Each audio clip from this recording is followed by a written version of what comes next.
Welcome to Discover Indie Film, brought to you by the Sherman Oaks Film Festival and Film Invasion Los Angeles, two festivals in the LA area. I'm even going to say both are ranked in the top 100 best reviewed list worldwide by filmmakers, so that's out of 14,000.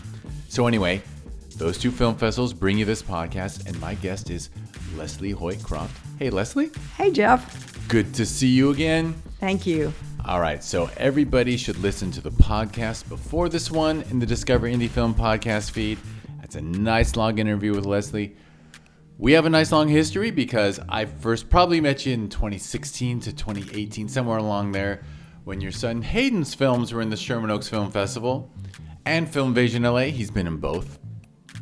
But now you came back because my goodness, there was so much that we talked about. But basically, I'll just briefly say, besides a career that involved being a university professor and then documentarian, and now you've written a screenplay that I will just go ahead and say has won a ton of awards around the festival circuit. In fact, your wonderful son brags that you have now gotten more laurels for you've won more awards for your screenplay than he's ever gotten.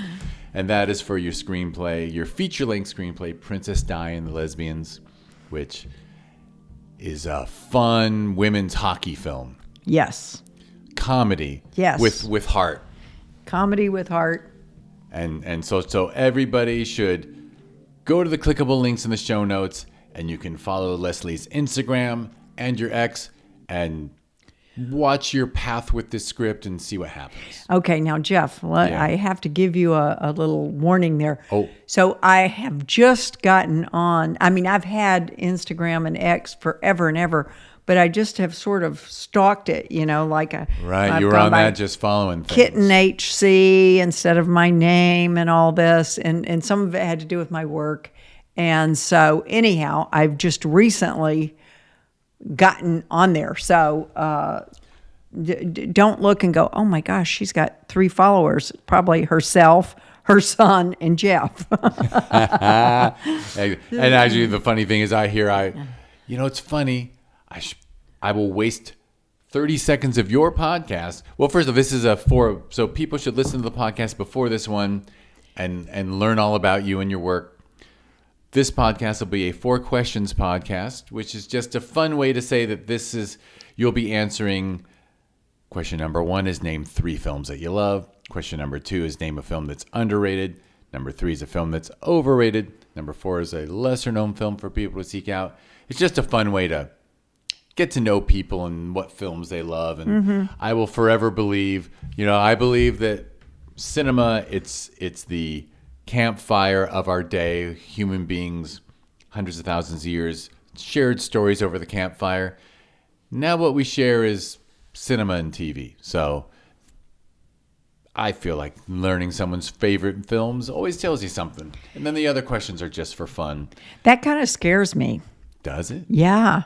It tells you something. Wait till you hear mine. It might. But when someone says one of my all-time favorites is forever going to be the film Brazil. So if someone tells me they love Brazil, I'm like, well, then I love you. Yeah, right? I know. You know what I mean? I know. And then if they say, I hate Brazil, and I don't hate Brazil because I haven't seen that film, but then you think, I don't like them very much. They have poor taste in film. I don't do the reverse, though. No. 'Cause I love one thing I've learned running film festivals for 11 years is differences of opinion are valid and real, and it's really to taste. And it's not, and even if look,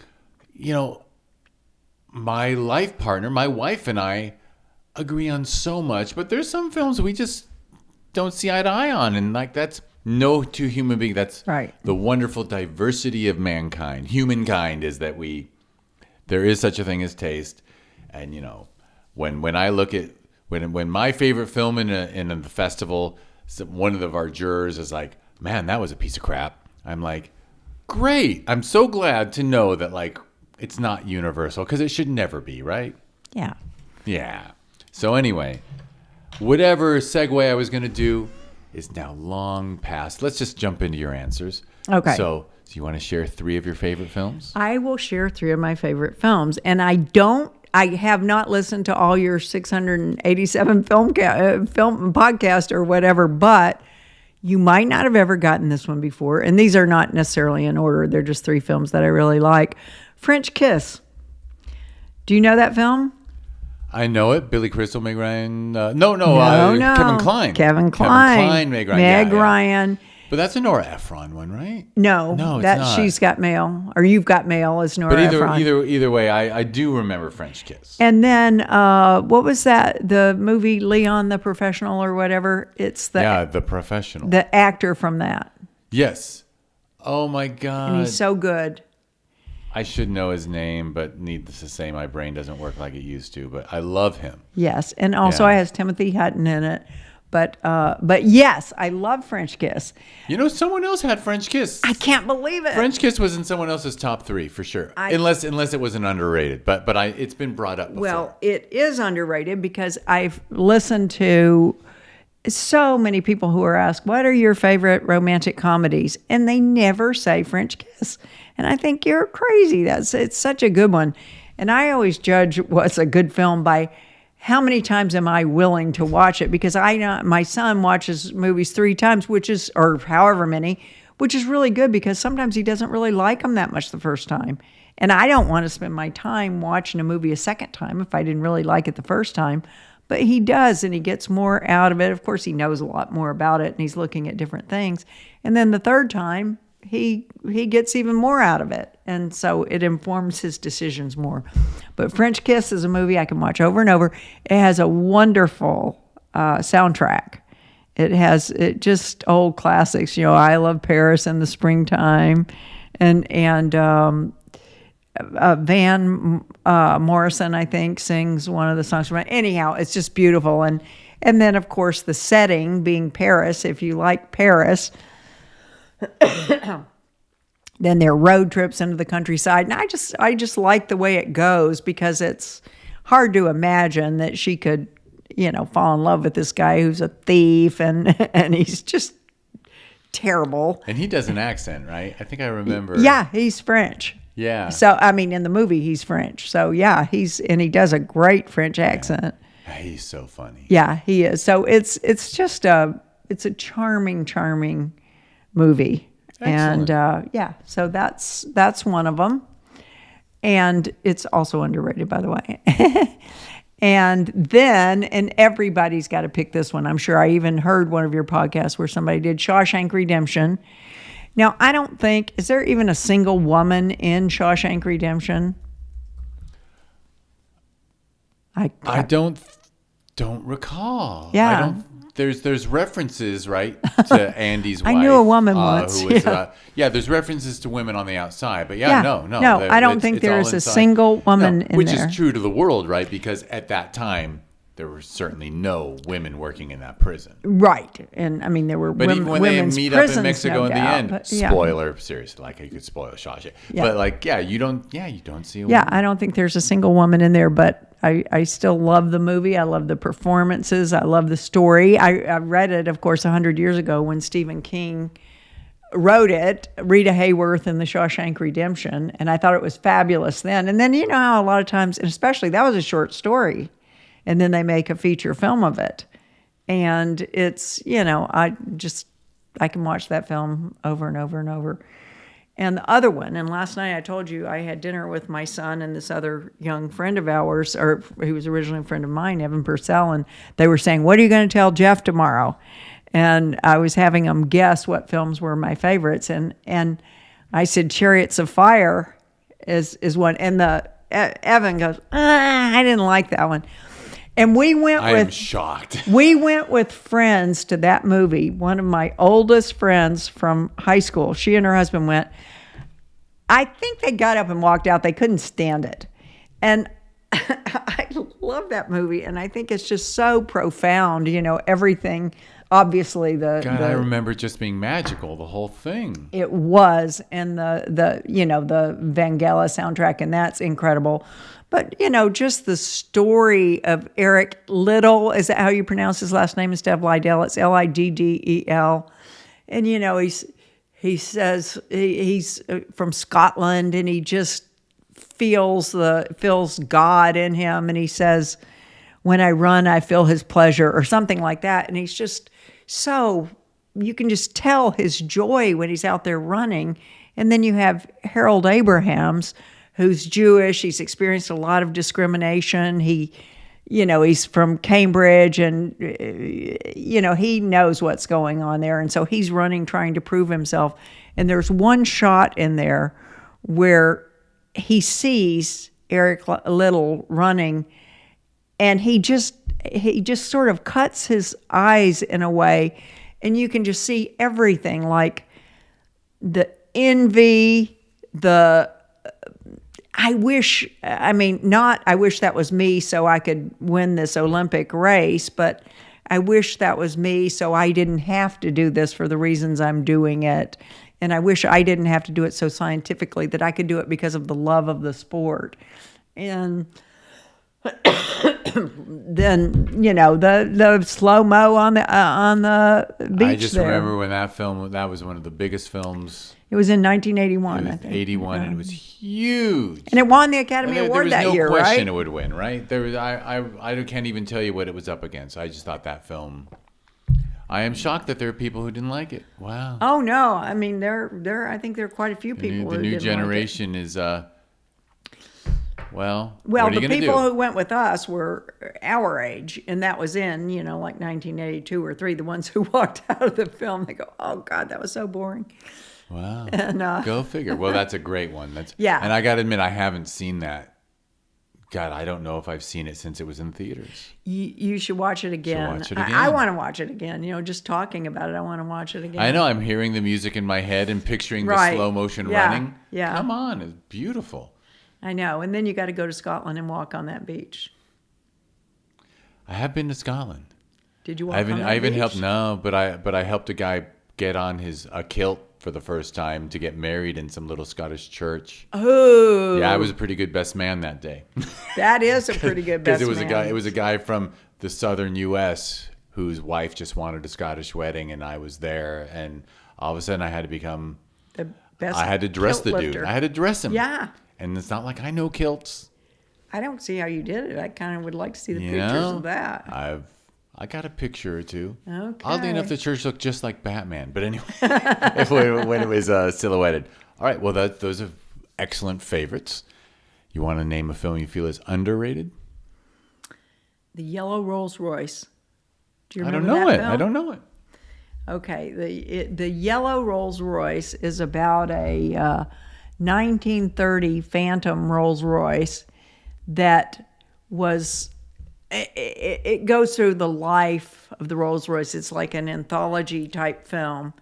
And it's first sold from the showroom floor, just as shiny and beautiful and expensive, to this British aristocrat. And he buys it for his wife's 10th wedding anniversary. And his dream has always been to win at the Royal Ascot horse race. And he has a horse called the 10th of June to commemorate that anniversary. They're running, and while his horse is running, he doesn't see his wife.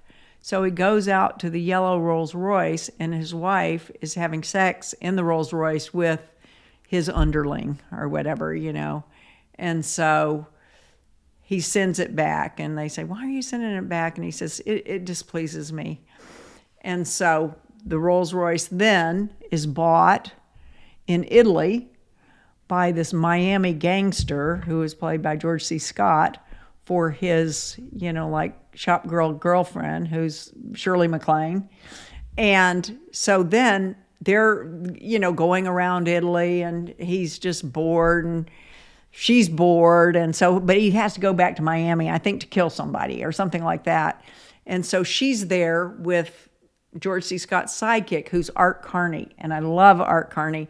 And so Art Carney's supposed to be there and supervise her. Well, there's a young photographer, a handsome young Italian photographer, and she falls in love with him.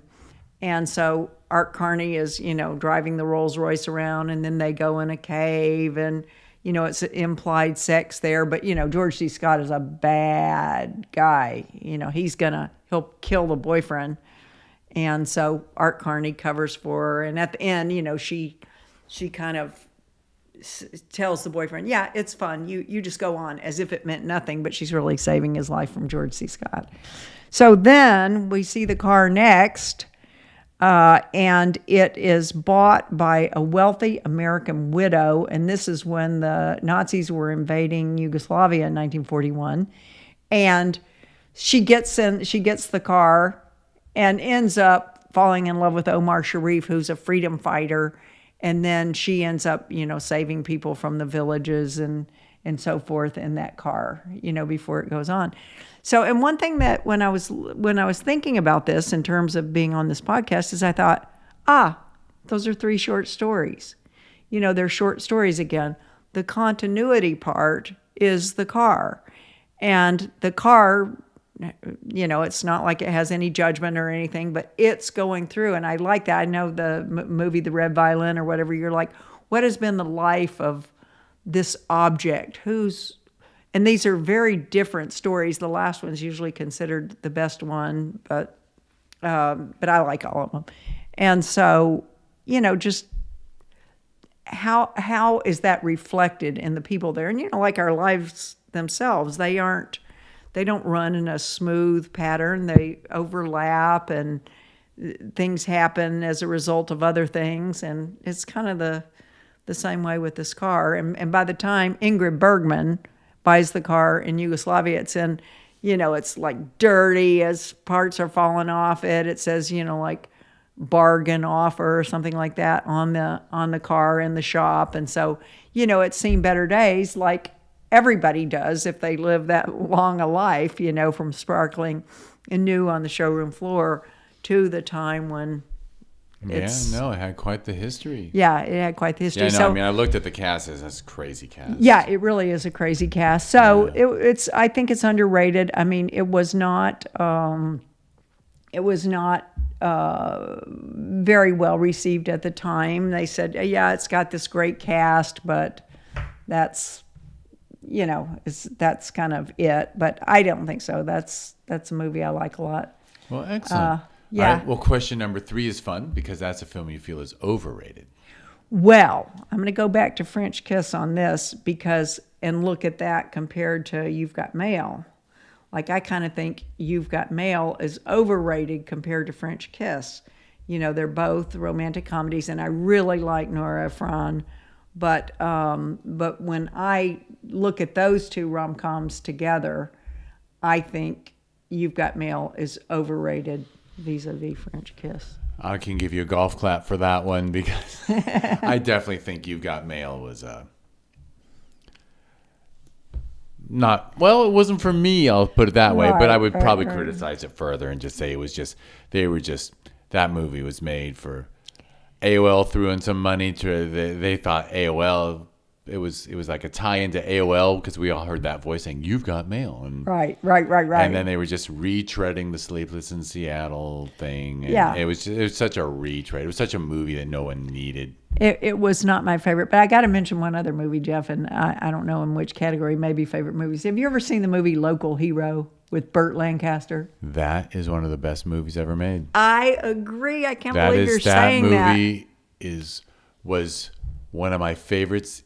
Even in high school and to this day, I think that's one of the Peter Riegert. Yes. He played the guy from America going over to Scotland. Little Scottish town, but it is the greatest thing in the world. It is such, in fact, I used to be able to name the director, but the director of that film was one of the best directors of all time.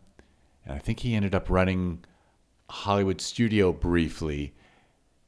And there's this crazy story where when he became the studio head, he greenlit Hope and Glory and the Little Emperor, I think. What was the one?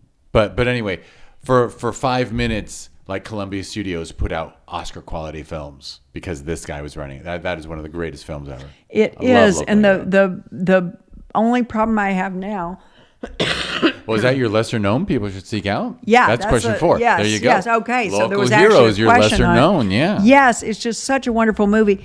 And even when I can ever find it, it's like the copy I'm seeing or whatever I'm seeing up there is, kind of fuzzy, not... Yeah, it's probably an VHS Probably. been converted. Yeah. Yeah, exactly. But it's just such a, I mean, has a lot of comedy, humor, but all the supporting characters who aren't big name people, you just get a feeling of them in this little Scottish community by the sea, and you just Written and love directed by these Bill people. Forsyth, Okay, very good. whose credits, well, people should just look him up. But yeah, The Local Hero is so good. Yeah. Well, I'm glad to hear you think that's a great film too, because I do too. So I hope everybody will go back and watch that. Does it say what year it came out? Did you notice? Yeah, I can look it up. Hold on, I got the page up. Just have to committing the crime of opening my phone. Oh my gosh, 1983. 83. Okay. 83. Yeah, and besides Rieger, yeah, I know. I will forever remember that film. So good. I love when he and the the little inn owner said, "Let's just switch lives. I want to marry your wife. Yeah. I want to run your business. You can go back to Texas and run an oil thing." Yeah, exactly. It was my God, it's the most can I charming have your wife? film. Well, we'll talk about it. Yeah, it was. Yeah. Charming is the perfect word to describe that film. It really is. Oh my God! Well, forever. I have so many memories of that film. Like when he's like knocking on the door when he first gets to the inn, and it's like middle of the night, and the guy finally comes down and just looks at him and goes, "It's never locked. Like you could have just come in." Yeah. Like this is a small Scottish town. We don't have crime here. Stupid. It's such an American, a fish out of water story. And the juxtaposition of that and where he's from in Houston, I think, with this fabulous high-rise apartment, but all the cars going by on the freeway. Knox Oil and Gas. Yeah. Oh my God. Such a great film. Yes. Makes me want to watch it again. I know. I feel like I want to watch all these films we've talked about again, except for You've Got Mail. Except for, I know, seriously. And some people like that, but needless to say. No, they do. They're welcome to their opinion.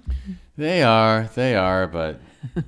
But we know better, right? And I will resist saying more criticism because people do have a right to enjoy that film.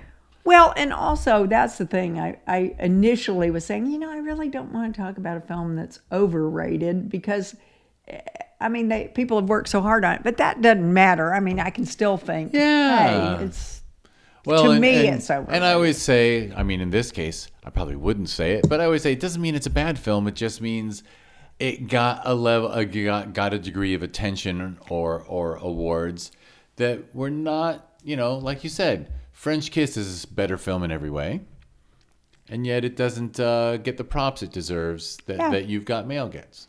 Right. I might actually, I could piss the whole world off. Ooh, by okay, saying, better you than me. Yeah. No, I mean, I actually have Meg Ryan issues, and I even think like Harry Met Sally, like I can't get through that. You can't even watch it? I can't. I mean, I got through it when I was in a movie theater when it first came out, but I've always actually been friends with women, and the basic premise that men and women can't be friends, like, annoyed the shit out of me from start to finish. I'm like, I didn't. You're like, yes, they can. Yeah, not to mention, anyway. Meg Ryan went on to become like the queen of the rom-coms. Yeah, well, she did a great job in French Kiss. I'll tell you that. She sure. All right, excellent. All right. I will wrap us up. Okay. Thank you so much, Lesley. Thank you, Jeff. Being here. And everyone should listen to the podcast before this one and get to know Lesley's personal story and all about you and your work. And I will wrap us up by thanking everyone for listening. This is the Discover Indie Film Podcast, where we talk to filmmakers and screenwriters on the festival circuit. If you want to learn more, go to discoverindiefilm.com. On social media, it's always at DIFwins. If you change that .com to .org, discoverindiefilm.org, that is the nonprofit that runs Sherman Oaks Film Festival and Film Invasion Los Angeles. They are both ranked in the top 100 best reviewed list worldwide out of 14,000 festivals. So go to discoverindiefilm.org to learn about them and go to their websites and whatnot. And I believe their social media is linked there. I should really check. And because I used to ramble that off too. And when you go there, you can also learn about Film Invasion Lima, which is the new kid on the block. Both of the first two are both in their 11th year, and Lima is in its first. So there we go. It'll always be easy for me to remember. I just have to add 10. But anyway, thank you, Lesley. Thanks. And thank you, everyone, for listening.